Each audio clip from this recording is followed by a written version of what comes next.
শুক্রবার শিলিগুড়ি বিধান মার্কেট ব্যবসায়ী সমিতির পক্ষ থেকে চলল ফুটপাত দখল করে থাকা ব্যবসায়ীদের বিরুদ্ধে অভিযান। শিলিগুড়ি বিধান মার্কেটের রাস্তা জুড়ে দখল করে রয়েছে বেশ কিছু ব্যবসায়ী, যার জেরে চলাচল করতে সমস্যায় পড়তে হচ্ছে ক্রেতা থেকে শুরু করে পথচলতি মানুষের। তাই আজ বিধান মার্কেটের ব্যবসায়ী সমিতির পক্ষ থেকে অভিযান চালিয়ে রাস্তার ধারে থাকা জিনিসগুলো সরিয়ে দেওয়ার আর্জি জানানোর পাশাপাশি ওপরের কাপড়ের শেডগুলো খুলে দেওয়া হয়।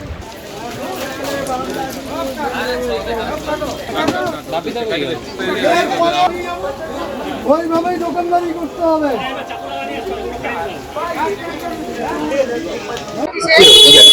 আমাদের অভিযানে আমাদের কিছু দোকানদার আছে যারা রাস্তাটাকে দখল করে রেখেছে।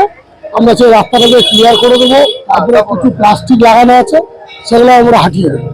পরিষ্কার না করলে আমরা চাই রাস্তাটা পরিষ্কার থাকলে আমাদেরও কাস্টমারদের সুবিধা, এবং কাস্টমাররা যারা মার্কেটে আসছে, তারা বাইক বা রিক্সায় আসছে, তাদের খুব অসুবিধা হচ্ছে।